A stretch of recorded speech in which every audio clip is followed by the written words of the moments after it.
Welcome to the Maker's Playbook, the podcast where we talk all about what it's really like to make a living from the things you make. I'm your host, Rebecca Ikes-Kara. I have been fascinated by the idea of how to actually make an apprenticeship work for quite a while now. As an outsider looking in, I have a feeling that I've missed my opportunity.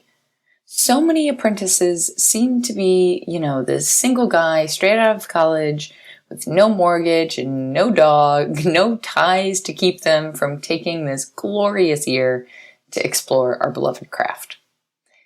And while today's guest on the podcast is the single guy almost straight out of college, what we talked about hit way deeper than the logistical requirements to being an apprentice.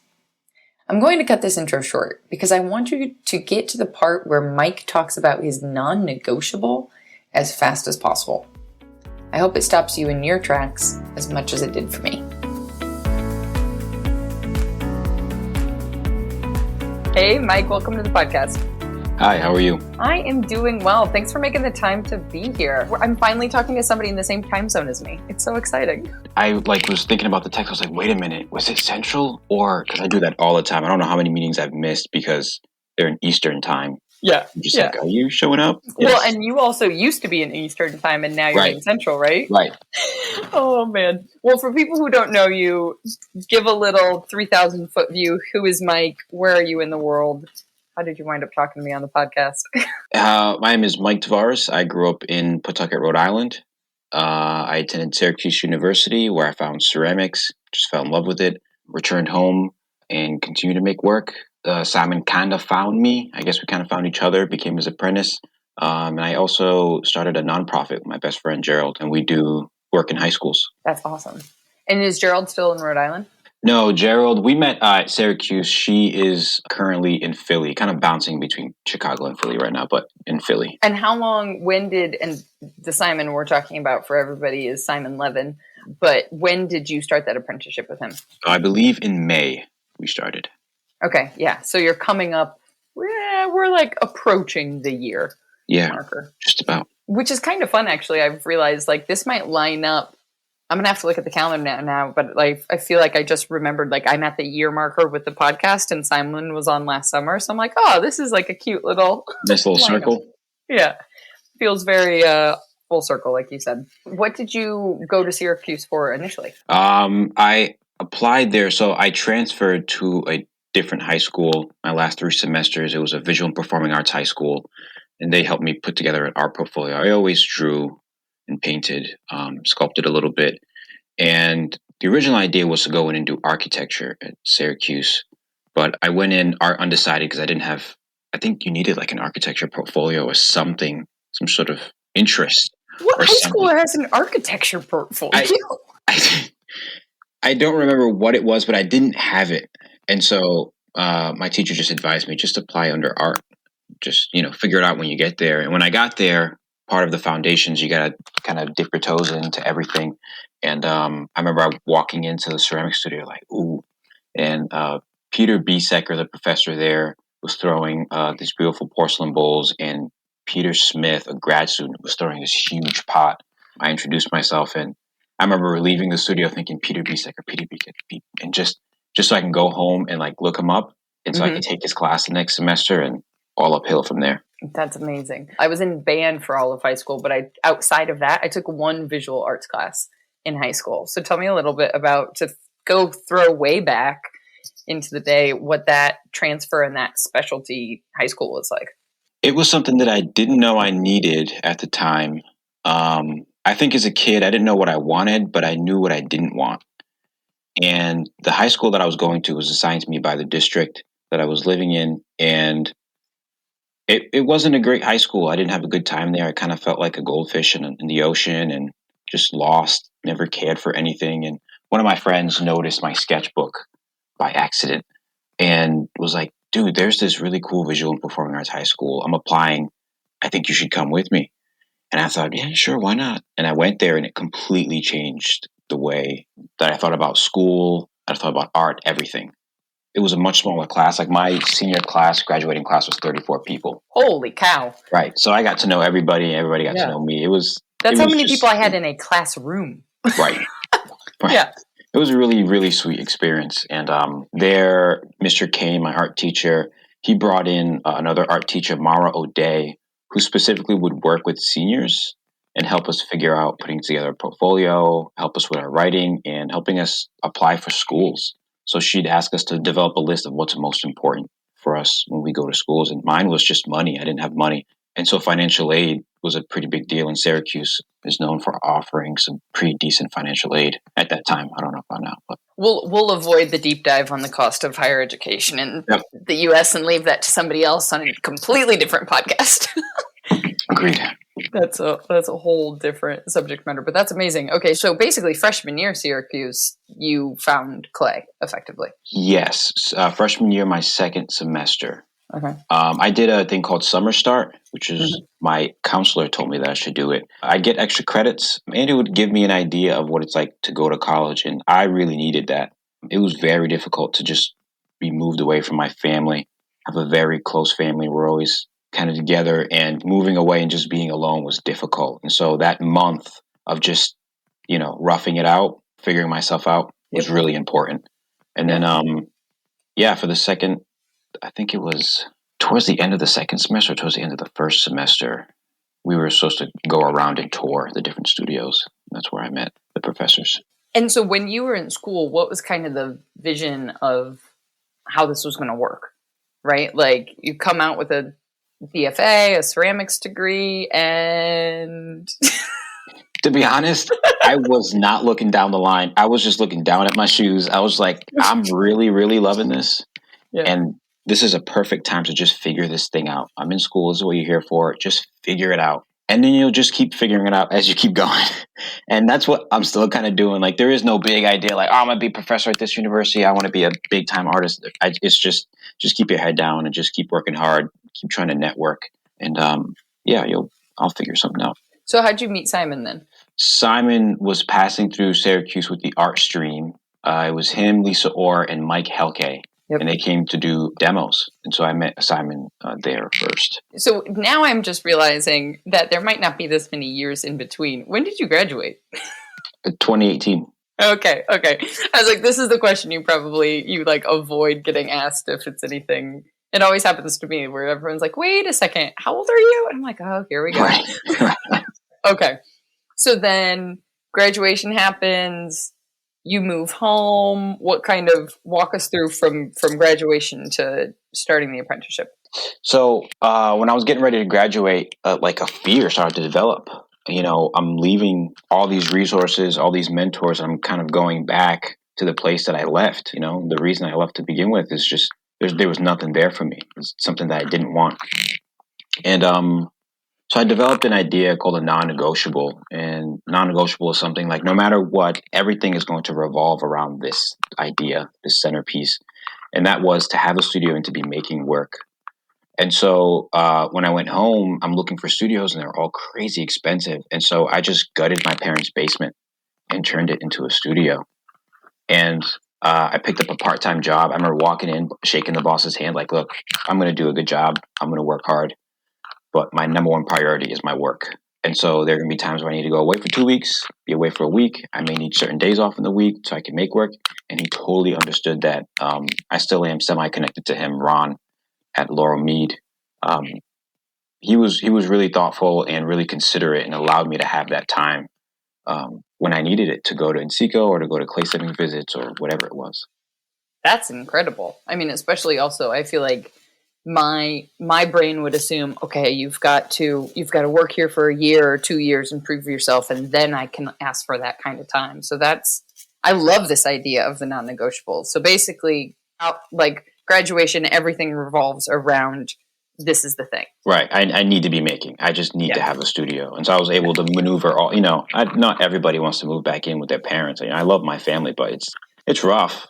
But, I understood that if I was home with them, it means I don't have to pay rent, which means I have a little more leniency when it comes to finding a job. And also the ability, I think what's been underscored in a lot of the conversations I've had on the podcast is being able to explore your style and explore the kind of work you want to make without the pressure of, can I sell it? Mm-hmm. Right? Up until a certain point. Right. In hindsight, for me, and everybody, I think when we say we touch clay and then we're just obsessed and you're hooked, the non-negotiable makes total sense. But when I also think of myself as a 22-year-old, did that just come to you? Was that through a conversation with somebody? How did that kind of formulate? Do you even know? I can't remember exactly. I know there was a lot of just fear behind it and just not knowing. The thought of going home and not having access anymore just scared me. So I was like, what if that was a front one? What if that was this, like, that was basically the sun? Everything just revolved around it. How do I make space for that thing? I love that. I mean, it reminds me a little bit of the conversation I had with Brian Hopkins, who was saying, like, the difference between having a job and kind of being a maker is like his life decisions are built around that kind of life and that lifestyle and what demands of it, as opposed to, I have this job that turns off and my life is separate. Right. Yeah. So now you have picked up and left home all over again and a hell of a lot farther. Right. And to all places, Pawnee, Illinois. And I can say that because I've been there. Oh, Pawnee, Illinois. I'm here now. How we doing in the south end of the state of Illinois, in the Midwest of the country? To be honest, I think I'm extremely lucky, and Simon kind of poked me at the perfect time. He had mentioned the apprenticeship before to me, but I had an idea of what an apprenticeship was, and I knew I wasn't interested in it. My idea at the time of what an apprenticeship was is like, I'm helping him make his work. I'm helping him drive his boat. And that kind of, that interfered with my non-negotiable. But having more conversations with him and his past apprentices, it started to make more sense that maybe this would be the ideal situation. And so, I think in September, I decided that I would come out. I visited him in November, and then I didn't have a license. And so I had to figure that out in the pandemic as well. And I had to save up and buy a car. And so everything happened. It felt slow, but really quick on my time, because Simon was waiting for me for a little bit. I had to get myself together to come out. Yeah, it's so funny because we literally just moved out of, well, not just now, but it feels like just exactly how you're saying, moved out of Chicago and we're like, oh shoot, we've got to buy a car now, because once you move out, it's like, oh, I can't get anywhere. Right. Yeah. Dig in a little bit more as far as the difference between what you thought an apprenticeship would be like, or maybe that is, to me, what I'm hearing is that is what a traditional apprenticeship typically is, and maybe Simon's is set up differently, or what's that look like? Well, basically, he expects me to make my own work. He expects me to work on my ideas and flush out my sort of voice. And he's here to act like as a mentor. And while this is happening, we're also traveling and doing all these other things. And so I get experience with building kilns. And we just, last year, we were putting together pizza ovens, because he was doing like a swap deal with a lawnmower company. Pause. With a lawnmower company? Yeah. Only Simon. Only Simon. Right. That's what I said when he told me. I was like, all right, let's build this pizza oven. And we had a blast building that thing. I mean, I'm all for a pizza oven, and I feel like when Francesco hears this conversation, he's going to be a little upset that he didn't peace out on the move to Milwaukee and come down with you guys and make pizza ovens, because that is in our backyard future. But I digress. Yeah, it's the lawnmower company part that really... So... Okay. Also the networking. Simon, he's got lots of friends in the sort of ceramics community, and getting to meet those people like Linda Christensen. I've had incredible conversations with Linda Christensen related to art and not related to art. Clary Ilian. I got to visit her in her home in Iowa and have dinner there. I'm sure I'm forgetting some people. His best friend, Lloyd Lentz, is a really, really sweet guy and works at McAllister College. And so Simon just kind of takes me along on all these little missions and all these little things that he does. One thing that I wanted to make sure I learned while I was out here was figuring out how he puts it together. How do you make this work? You're a wood fire potter full time. How is that possible? And not connected to, just to kind of drive home, the apprenticeship and all of his teaching is not connected to a higher ed institute. Right. He's not employed by a university and doing a studio potter as part of, Yep, and so I get all these benefits, including materials, which goes as far as clay, wood, and he has welding and other tools here, in trade for 18 hours a week of work. And this work can be stuff around the studio, like It could be cleaning the studio. It could, help with, let's move this tree branch, let's split wood, whatever it is. Basically anything. And we were talking the other day, and I was telling him, I was like, the thing that I do like about the work, the 18 hours, is that it's not work that you wouldn't do. Like, it's not like, oh, that's Mike work.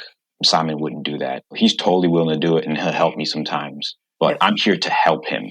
I'm not his assistant or secretary. I'm his apprentice, and I'm here to learn. Yeah. But I'm also here to help him out. Yeah. It sounds like it's very much like a co-working thing. It just so happens that Simon's been doing it for decades longer than you. Right. And he's got the model figured out. At least for me, some people, this apprenticeship may not work out for them, but it's like I'm in the perfect place right now. Yeah. So how did the logistics of that kind of work out for you? You were saying you kind of had to get some stuff together. You needed a car to come out there, but just logistically going from Rhode Island to Pawnee, Illinois, and for everybody who's attempting to Google Pawnee, he's like, what, an hour away from Springfield? No, about 25 minutes. Oh, is it? Okay. Mm-hmm. Well, it was a 4-hour drive from my parents' house, which is in the Quad Cities, which is also by nothing, with all due respect to my hometown.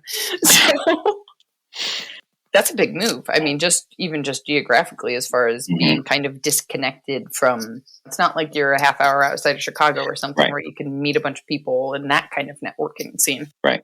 So I think I'm going to have these dates really mixed up, or months, but early on, I decided I was going to do it. I think I didn't tell my parents until Simon offered me the apprenticeship.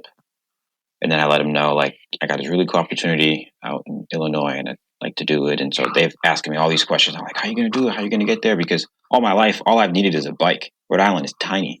Anything I need, I can get on a bike, including picking up pizza. One of my favorite pizza spots didn't deliver, so I had to go pick it up on my bike. But even when I went to Syracuse, everything I needed was on campus. And when I got back home, I'm back in Rhode Island again. And I had to figure out this whole license thing. And I never drove prior to that. And so learning how to drive was stressful. Anyone who wants to learn how to drive, keep your parents out of the car. Yes, that's true.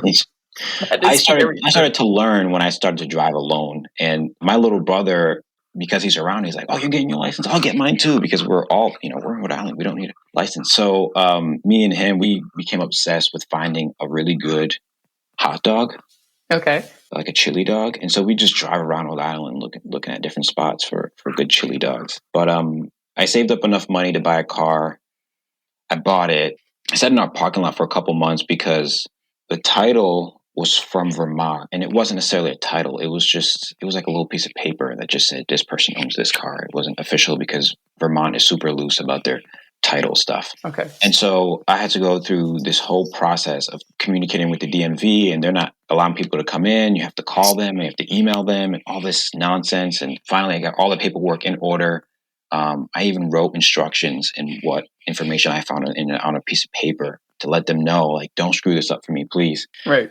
I finally sent in all the papers, and I get my license plate back, and everything's good. And literally, when I got my license plate, maybe 3-4 days later, I left. I just got in my car and went. My parents were super scared and paranoid. And at first, I was met with them a little frustration, just because it's like, I'm not a kid. I'm not, a little older now. I think I can take care of myself. I understand I'm a new driver, but I think I got a good grip of the road. And so I love that you had just gotten your driver's license and you're literally driving cross country by yourself. Right. You can write a novel. This is amazing. Yeah. And so my dad's like, let me go with you. And I'm just like, I'm not spending 18 hours in a car. I'm sorry. Like, I love you, Pops, but we're not doing that. And so I was supposed to actually, my friend was going to do the road trip with me. We were going to do different stops, but it just didn't line up. We were expected to go 1 week, and my plate didn't come in until a couple weeks later. So the plan was to go by myself. And then my little brother was just like, I'll go with you.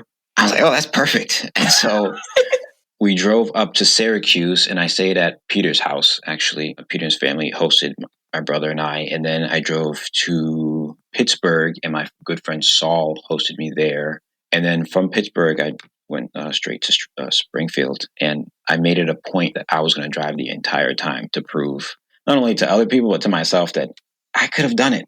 I was fine. And so my brother was a really good co-pilot, hanging out, kind of playing music, listening to different comedy sketches and stuff. So it was a really good road trip. So if anybody needs the right stay awake playlist, then you can contact Mike for his brother's email. And then Eddie's got good taste. Sometimes I'm like, I don't know about that, but he usually brings me back around. That's amazing. That's amazing. So then so kind of like once you get settled with Simon, are you staying at his place as kind of like, how does the actual, because I know if I'm remembering correctly, and I'm rambling here, he's got some grant funding for the apprenticeship, or how does the kind of the logistics of you being able to provide for yourself while you're studying? So, because obviously the work is for trade for space, which is huge value, but the grocery store doesn't care. Exactly. So, yeah, that was something that I had to kind of figure out. And for a while, it just kind of felt like, maybe this isn't the thing for me. I don't have the money to go out there and spend a year with Simon. And so I thought, but this thing is important enough. And I really am really excited about it. And I deserve to have this opportunity. And so I sucked it up and I just did a GoFundMe. I did not love the process, just the idea of just asking for money. I think the plan started in January. I didn't put the GoFundMe out until like late March. And people responded incredibly. I remember the first person, I did it while I was working. I was doing my third shift security at the place I was working, Laurel Mead. And I was like, all right, screw it. I'm just going to do it now. Let's just do it now. Get it over with. I've got nothing to do during this third shift anyway. So I signed up for the GoFundMe. And also nobody's online, so you can kind of like... Right. I could just sneak in and I could just like crawl out. And by the time people see it, I'm sleeping because my third shift ends at 8:00. I'm going home to go to bed. There you go. But I may butcher her name. Anne Marie Cooper was the first person, I think, to donate. And right away I emailed them. Or I messaged them through the GoFundMe. I don't know which one I did, but I just thanked them because it took like just a sliver of anxiety off. Yeah. Like it was just enough. Like, okay, that's all I needed. I could just turn it off. But the community responded in the most incredible way. Huge thanks to everyone who just promoted it and donated. Also, huge thanks to Doug Peltzman, who was giving away a raffle. Jen Allen also did that. Rob Lugo sold one of his teapots and PayPal'd me some cash. I mean, it was incredible. And it happened super fast. I couldn't believe it. I was thinking like, I don't know if I'm going to make all this, but I did in a matter of, a couple of days. Gerald, my best friend, Gerald Brown, we were joking back and forth. I was like, I think it may take like 2 weeks max to like get to that point. And she's like, nah, man, you're going to hit it in days, just a couple of days. I bet. And so I think I still owe her that drink. It's on record now, Gerald. I've got this recorded. I'm gonna send it to her. Be like, I have no problem paying that off because she was totally right, and it was great. It was really good. It's still difficult just kind of accepting that money. It was just weird, but this opportunity was more important than the way I felt about accepting money, and so I knew I had to take it on. And so, along with that, Simon owns a condo in Springfield, Illinois, that he was using because he wanted his kids to go to a different high school. They wanted to go to a more diverse high school. And so he was getting ready to sell it because he didn't need it anymore. But I was super interested, and he offers super, super cheap rent while I'm here. And so I rent out this 2-bedroom condo, 2-bathroom condo that's way more space than I need. And it's luxurious. I'll never have a better deal than this. But that's how I... And what's funny not funny, haha, but just the connections that I hear across these conversations is that nobody's doing this by themselves. I don't think it's possible. I mean, for one, it would be a lonely life anyways to be doing everything by yourself. But one way or another, whether it be the GoFundMe for an apprenticeship, whether it be the uncle who knows how electricity to help somebody fix their kiln or whatever it is, like that's just... I don't know, the human experience maybe, but especially the maker's experience. Like that's how we all make it work one way or another. Right. Yeah. How long are you staying on? You can be like, I don't know the answer to that question yet. So after 3 months, I'm locked in. So the first 3 months is like figuring this out, kind of getting rid of all that awkwardness. And then after 3 months, you're pretty much locked in for about a year, unless, something happens and you need to move on. Sometimes loose about it. But the way it's going now, I feel like I'm just starting to hit my stride and starting to figure things out, getting more comfortable. And I think I'll stay longer than May. I think May would cut it off at a weird time. I think Simon and I are just starting to understand what I'm looking for. We're starting to have better conversations during critique. I think the work is getting better. Ideally, I think I'll stay longer than May, and I think Simon and I have to have a conversation about money again. I believe he said he had an alternative figured out potentially to let me stay a little bit longer, but that's a conversation we hadn't had yet. So Sure. Yeah.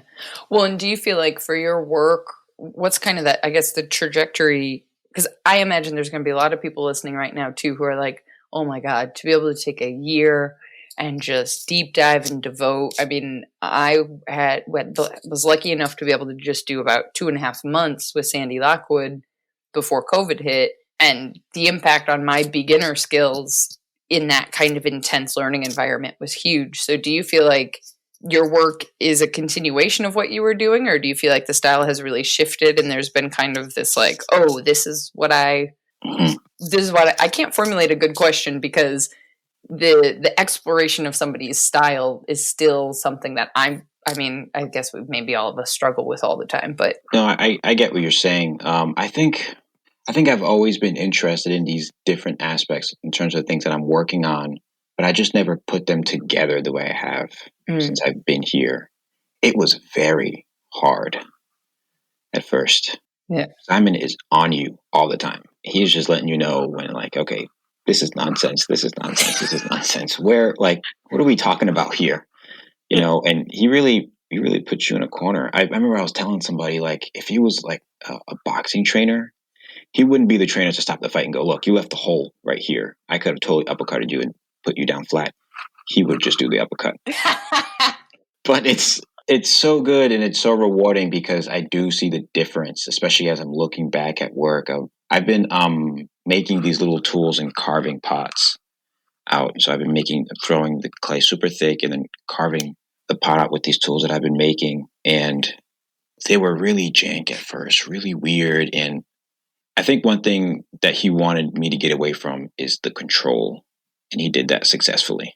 And just relearning how to communicate with this material through this tool now. And so now I'm having tons of fun making the different tools for the different shapes, some for the rim, some for the foot, some just for the inside, the outside. And so I'm having tons of fun now, but then there are still moments where it's like, oh, this is so frustrating because it's just, I'm not on autopilot anymore. I feel like making mugs today. I'm just going to make mugs. You know, everything is just sort of like more thought out, more thoughtful. He's always asking about intent. He's always flipping over the pot. Like, why is this here? Why is that there? Well, this is different from that. Why is that? And so the conversations are great and I see growth, but man, it's tough. Like there are some days I come home like I deserve to sleep. Good night. Right. Yeah, absolutely. It sounds like it's almost like you're constantly on the outer edge of your comfort zone. Like you could take one step back, but he's right behind you to be like, nope. Exactly what it is. He's right there. And you can't fake him out. You can't I'm just going to sit down for a little bit. He goes, nope. Yep. So he's always on it. And every once in a while I stray away. I get a little distracted or I'll do something else and he'll just kind of come around and he'll just kind of be smiling. I'm like, what? Let me alone. So sometimes I actually need to tell him, like, go away for a little bit. Let me just, can I just, like, have a little fun today? Let me just sit with this. Yeah. Right. Let me just, but, everybody should know we're sitting over here, like, smiling our butts off. Like, because he's also just Simon, a wonderful person. But really I can see this. He really is. I think one thing that I appreciate the most is his patience. He's had a lot of patience with me. Not only in terms of, like, studio work and, like, me actually making work, but the 18 hours and me just adapting and just kind of figuring out Simon. And I think something that helped a lot is we did workshops up in Wisconsin and he had his past apprentice, Brian Chen, come up. And Brian was like a manual for me. It was like perfect. Because Simon will say, go do this. And then I'll go over and get ready to do it. And Brian will go, well, Simon likes it like this. I go, how come he didn't say that? He goes, he won't. You just got to figure it out. But that's why I'm here. And I'm like, Brian was like godsend. And so definitely if you're going to, any apprenticeship, because you're dealing with someone who's just, I think for a long time, just language, trying to figure out each other was difficult. Yeah, it's like a relationship, like anything, right? I mean, okay, you're not sharing a bedroom, but it's still... Right, we're within each other, we're in each other's space, kind of around each other. And so Brian was a huge, huge help. Dan was helpful as well. He sort of helped me settle in when I came out to visit. But Brian being there for the workshops was just crucial. He really took off a lot of anxiety and stress. And, I was a month in, and then we went to go do workshops in Wisconsin. And people are coming out to fire with Simon. And when Simon's not around, it's like, okay, Mike, what do we do next? I'm like, I don't know. I just got here too. What to do? So having Brian around and having him kind of steer the ship a little bit, and I'm just taking notes and paying attention. I really need. One thing I'm kind of curious about, since you did study in undergrad with it, is how do you feel like the relationship, the learning kind of process, if you will? Because what's interesting to me is I'm hearing this deep dive of exploring your style and thinking, how is it that we don't get this when we're paying gobs of money on a university, with all due respect to my university professors who are lovely and I'm friends with to the day. It's just, I don't know. I don't know if there is any solution, because once you do graduate and you are in the real world, maybe there's just a different mental processing that you just can't create when you're 20, or... I think it's just the format. Like, when I loved my professors, Peter Biesecker and Errol Willett, and I think of anything, the technical stuff I got down pretty well while I was there. But I think being a professor means you have lots and lots of students, and you have grad students. You have grad students that are, working in other materials that want your opinion on things. And then you have a family and a home you've got to go to. And then they have a studio within that home that they have to work in. And so I think they have to break up their energy differently. I hope I respected that space. But with Simon, I'm in his studio. I'm right there. And maybe he has a lot of recommendations, or he has some secret work to do, but I'm always kind of like, I can anytime just come over and just tug on his cape, like, hey, can you come help me with this and help me figure this out? I have access to him all the time. And so I think that's what's different about having a professor versus being an apprenticeship and having a mentor. Yeah. That would be my best guess. It sounds also it's more like all-inclusive in the sense of, even whether it's the 18 hours a day or not, when you're not working within the studio in the sense of the trade, you're still there. And so it's still full time, if not more, together to have these conversations and see the process, as opposed to a 15-week course where you've got a couple hours a week together. Right. Yeah. Well, where's the work going? I mean, I'm also like, I was about to just pull up your Instagram because I feel like I see funny memes all the time and I have no visual concept of what you're creating. I'm terrible. I will post this. I'll post this when this goes up. All right. But I don't know. When I got out here, it was very stressful and just trying to figure a lot of things out, and felt very vulnerable. And so it was just a matter of me getting comfortable. And I feel like I'm still getting comfortable. I think I'm as comfortable as I can get while I'm here, but still trying to figure it out. But I've felt no need to post anything. And I get asked all the time, like, I want to see what you're working on. It's like, oh, you'll see at some point. I kind of love that. I'm not going to lie. I love that you're protecting your space and your ideas and your thought process. Right. Like, it's okay to just not post. And I still have fun on Instagram. I'm still on Instagram, and I'm always posting goofy stuff on my stories and having fun with that. But like, I definitely should have posted like, hey, at least I made it to Springfield. I'm here with Simon, but I just never got to. And so it just kept putting it off, and I was just like, oh, well, it'll be okay. I'm curious, and I don't know if there's an answer to this question though, but my hypothesis is that detachment also is giving you the space to actually create the uniqueness that will be your style and your work.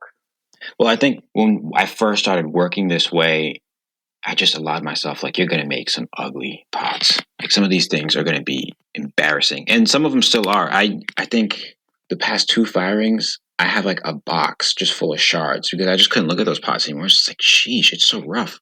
And like I said, Simon took away that control. Yeah, I'm going to allow myself to just make ugly stuff and just talking to Simon about it. And I think what's so great about Simon is he sees potential versus what's in front of him. He sees like, oh, I think this could go on a really interesting. Like, you're starting to have a conversation here. I'm just kind of like, I don't like that conversation. He goes, it hasn't gotten interesting yet, but it will. And so just having him just like hanging on to that wire, like, oh, it'll get better. It'll get better. Yeah. I love that metaphor of like you're in the small talk phase of the conversation and not yet into the like deep, meaningful, life changing philosophy. I need to remind myself of that metaphor because it's like I think also with Instagram and social media, we are all so quick to, especially for people that this started as a hobby, and then it's a hobby where you're creating stuff that takes up space. And so then you're like, all right, I don't have any more storage. So now what do I do with it? And then you start selling it before maybe you should be. Guilty. I'm saying this as my own personal experience. It's like when you start sharing it so quickly, you also kind of then put yourself into the conversation of people responding to it and wanting to buy it or not wanting to buy it, and that affecting your work as opposed to still having the private conversation. Yeah. There's enough moments in there where it's like, ooh, I hit it right there. Like there may be a foot or an interior that's like, that's what I'm looking for all over the place. But it's like just getting it down. Well, as far as kind of thinking about continuing to explore that and also just the logistics of life, are there some takeaways that you already have from being with Simon to figuring out how you do make it work as a studio potter? Oh, get as much free stuff as you can. Fair enough. People ask Simon all the time, what kind of wood do you use for your, and he goes, free wood. And so I remember we were driving in because we were going to play soccer, and we're about to drive in and we're pulling into the park, and a tree had fell down because there was a storm or something. So they cut it up and they just left it there. And Simon goes, oh, and just pulls over. And now we're lugging these huge chunks of wood into his truck. And it's like, I get it. It makes sense. But geez. And like when I'm not playing soccer afterwards, because if I just impromptu loaded a tree into a truck. Well, we did play soccer. I don't know if we played well, but we did play that day. But yeah, or when he orders stuff, or when his family orders stuff from Amazon, so those boxes, he keeps those boxes. The other day, I forget what, I think I was splitting wood, and this guy just shows up with these 2 huge trash bags. I'm like, hi. And he goes, yeah, I brought this stuff for Simon. And it's just like, it was like wrapping paper and all these different things that you could use to wrap pots in to send away. And he has a relationship with this person. And there's a spot called Bakken Lumber. They make pallets, and they have all these sort of short ends and stuff that they can't do anything with. And so you can just go pick it up, like call them in the morning. You have scrap wood. And so we just drive in, they'll just dump the wood into your truck, and we use that for side stoke, and we use it to warm up the studio space. That's amazing. Right. So any costs that he can manage to cut out, he does. Also having money coming in from different places makes a pretty big difference. He recently started this thing called, not recently, but last year he started the clay cohorts, where he's teaching people online. Super genius. And now he's got other teachers teaching on there as well. And it's a really sweet model. And that's one way he brings in, and he has galleries that hold his stuff. And so I'm assuming he's occasionally getting checks from there, and he has sales, and he does workshops. And so he has all these different avenues of bringing in revenue.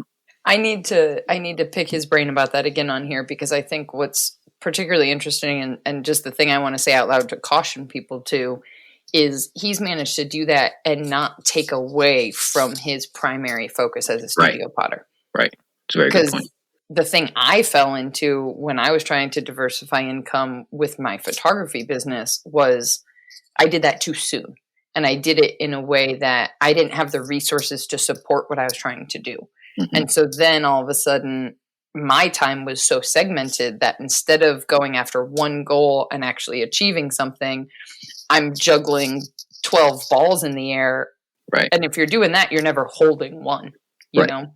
So terrible metaphor, but you get what I mean. I gotcha.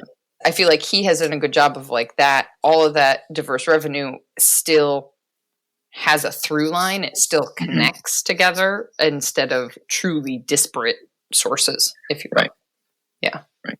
I don't know where else I was going with that, but just wanted to, because I could see somebody like 2 years into trying to sell their work being like, all right, I'm going to teach now. And then I got to do all this other, right.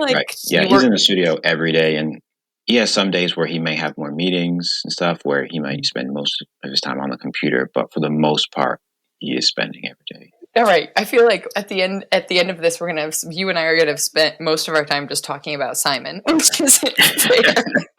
We can talk smack too, you know. We give him, I want him to listen to it, and you know. Right. I mean, we could talk about his horrible choice of dad pun jokes if we want to go down that. Sometimes I just shake my head. I'm just like, ugh. Sometimes I'm always like, should you have said that though? Like, what's that? There's a lot of that. We have a lot of fun in the studio. There's a lot of laughing. We get on great.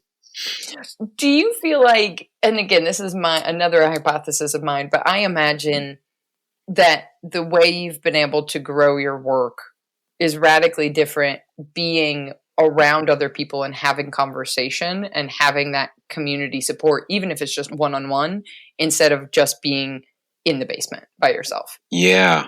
In the basement by myself sometimes. Well, for one, I wasn't in the studio every single day. There'd be some days where I missed. But then also times I was just kind of making work to fill space. Oh, I want to make my, so I want to do that. Since I've been here with Simon, he's kind of been a voice to kind of call me out and let me know, like, are you paying attention? Are you really thinking closely? Are you being thoughtful? Well, what's funny about it is when I was at Syracuse, when you're an undergrad, you have kind of a big open space and the grassroots are kind of spread out. And then going home, I enjoy being alone and I enjoy making work, but those two had never been together. So now that I have this basement, I could do both. And I kind of fell in love with that. So I had this big sign on my door that say, oh man, if I remember exactly, it was something along the lines of, do not bother Mike, he is working. Whatever it is, it can wait. If the house is on fire, he will smell the smoke. Because my family would come and like, what are you doing? What are you working on? Can I see? Or just like, dinner's ready. It's like, all right, okay. And so I really fell in love with working alone. What happened is when I came out with Simon, and this was something Dan kind of warned me about, it's like, he's going to be on you. He's going to be on you all the time. So when I came out here, I'm working on stuff and he would just come over, invited, uninvited, whatever it was. He would just come on over and just check on me and make sure that the work that the 18 hours that I'm putting in is worth it because, that's his job to come over and check on me. So it took a little bit of time for me to get used to that. I think I'm still getting used to that. But I forget where this conversation was going. That's all right. Because all I'm thinking about right now is how, like, Francesco does this to me. And this is, like, hobbyist and professional, right? Where I'll just be trying to practice one thing, right? So what could it be? I don't know. I'll just be paying attention to a rim, for example. And he comes over and moves my hands backwards. And I was like, okay, yeah, I know I have this bad habit of working too far forward, but I wasn't thinking about that right now. I was thinking about this. Like, and it's like, I don't know. Like but I know it. I know that. I wasn't thinking about that right now. Yeah, he'll hover a lot sometimes. And so there are sometimes I'll just go, can you just back off? Like, I want to work on something without extra eyes on it right now. And he goes, all right. And he'll just kind of like move around, kind of like, a vulture or like a dog that knows there's food on the counter, but doesn't want you to know that he knows it's there. Just kind of hang around. I'm like, all right. But he's pretty good about boundaries. If I let him know, like, he'll back off.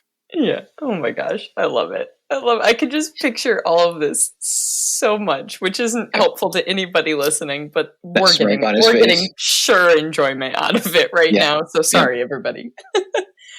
For somebody thinking about an apprenticeship, I suppose, is there something now that you're coming up on a year and thinking about extending it? Do you feel like there's something that you didn't know going into it that if somebody were asking you, you'd be like, okay, here's something to consider? I think what ends up happening when people come out for Simon, and I imagine this happening for any apprenticeship, that people want the apprenticeship more than they want what's best for themselves. And when you come out, my job when I came out was to not impress Simon. I was here to just kind of listen and get to know, get a vibe of him and his family, because I'm around his family quite a bit as well. And just figuring out, like, is this a good situation for me? Do I want to move this many hours away from home and end up here and just be miserable? And it's never a personal thing. It's just figuring out whether you guys, I hate to use this word, compatible, but whether you guys can like be within a space and stand each other. And so Simon is doing the same thing. When he has people coming out, he's looking at it through that lens. Like, can I spend time with this person in the studio? Do I think this person is going to be a good fit? Do I think this person can take the workload? Do I think this person is going to get along with the family? All those sort of things. So no matter where you're going and who it is, make sure that it's not because you're a big fan of this person's work or that you want to be making this person's work, but just that this is going to be the best thing for you. And when I was thinking about doing Simon's apprenticeship, my friend Gerald, Peter B, and Liz Lurie, Liz is Peter's wife, they just kind of confirmed for me, like, oh, this is so perfect. You have no clue. just go. And so, yeah, just figure that out for yourself before you jump into something. Do you think that you needed to kind of have the same goals, I guess, for lack of a better word, in terms of you don't want to be making the same thing as Simon's making, but I imagine there has to be a certain amount of overlap as far as either how to make life work as a studio potter or specifically wheel throwing as opposed to slip casting or wood firing as opposed to gas, or I don't know. I mean, with ceramics specifically, there's so many different ways to take the medium. So I don't know how much that overlap needs to happen. He encourages your voice. I don't ever feel like Simon's putting Simon on me. Like, this is a decision that I would make. He's more asking, like, what would you do? Why would you do that? What are you looking for in the work? Like, if I didn't want to wood fire anymore, he'd be like, all right, fine. You know, if you want to work in earthenware or if you wanted to gas fire, we can figure something out. I did a lot of wood firing in undergrad and really enjoyed it. I remember for my final show, I was deciding, should I do earthenware or wood fire? Earthenware means that I can make more work and pick through the litter. Wood fire means that I'd be able to wood fire for the last time for who knows when. So I was like, screw it. Let's run it. Let's wood fire. And so it made sense for me to come out here because of my interest in atmosphere. But he also is a really good teacher and can pretty much talk about anything. Yep. And so I think that, that's, if you were interested, that's a conversation to have with him. If you wanted to slip cast or do something different or whatever it was. Cool. What have I not asked in terms of kind of that peek behind the scenes, what life is like for Mike as a potter, as an apprentice, as a, I don't know, man living in Pawnee, Illinois? Well, luckily, I don't need much. Yeah. So, like, we play soccer, and, we're not doing it now because of COVID numbers are pretty high, but other than being in the studio, so I try to get there before 10. I'm not a morning person, but I try to be there before 10. And then I have an alarm, and so I leave by 7 because that gives me enough time to come home, make dinner, eat, and then get some sort of workout in before I go to bed. And then I do the same thing the next day. And the only day I don't come in to the studio is on Sunday. I use Sunday to clean the condo and kind of reset. I need a little bit of time to myself. Otherwise, I'll get grumpy and it won't be fun. You sound just like my husband. Right. And so I established that early with Simon. I was like, look, right. I don't know how you feel about it. And at this point, it doesn't really matter because I'm already here. But Sundays, I'm not going to be here. Yeah. And he kind of fell in love with it because it meant that his studio was to himself, too. And so he enjoys Sundays as well. I love it. I love it. That's amazing. Well, thanks for taking the time. We got to get back down and come visit again. When Francesco first got to the U.S., we came down and visited Simon because we weren't sure how long he was going to be able to stay. But now that we're a little bit more settled, we got to get back down there. Yeah, for sure. Visit. Come out for a firing. Or next time you guys are in Wisconsin, we're closer now. So we can be the Milwaukee pit stop. Nice. Yeah. So amazing. Well, thank you so much for making the time. I don't know if you want to tell people your Instagram handle. Or... Sure. It's Mike Tavares, Tavares, ceramics. And I think there's an underscore between each word. I'll link it. I'll put a link in the. Ceramics, yeah. I'll put a link in the show notes too. I'll eventually post it. It's going to be a big day. I think it's going to. No, don't put any weight on it. It might just be I might be like, it's 12 p.m. I'm just going to post something. Why not? I love it. I love it. Awesome. Thank you so much, Mike. Thank you for having me. It was such a great conversation. Okay. I'm really excited. Thanks for inviting me. Absolutely. And with that, we wrap up episode 214 here on the podcast. And I have to admit, I'm kind of fascinated by how all these episodes wind up working out. When I reach out to guests, it's often because I see a unique story or approach to this whole making a living from the things we make thing that maybe hasn't been discussed on the podcast yet. But then what actually happens is pretty amazing. Sure, we still have a wide variety of approaches to life as a maker represented, but at the same time, there's some obvious through lines as well. Much of what Mike just mentioned, that he's learning while apprenticing with Simon, revolved around networking and meeting others, and frankly, building a community. And that's precisely what I just discussed with Sarah and Lori on episode 212 about the Village Potters.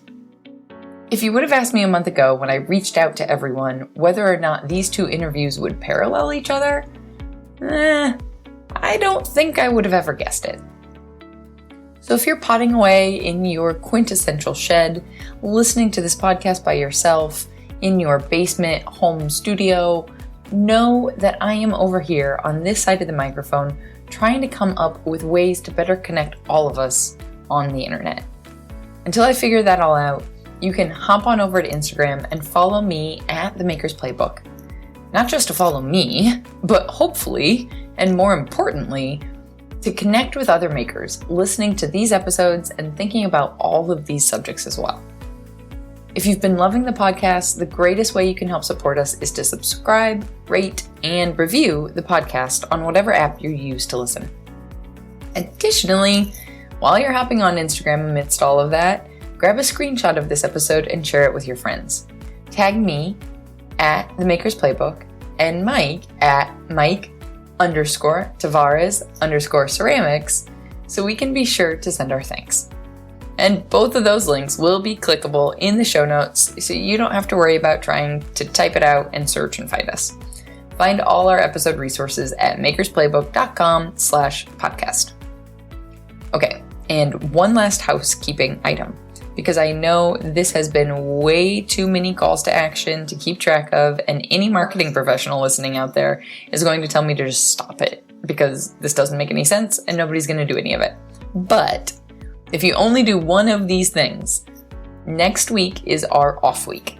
If you're new to the podcast, new episodes are published 3 out of every 4 weeks. And on that 4th week, I send out my top photography tips specifically for ceramicists and makers, only to the savvy makers on our email list. So if you don't want to miss out on this month's tip, be sure to go to makersplaybook.com/newsletter and sign up. All right, my friends, until next time, go get back to making your dreams a reality, because together, we've got this.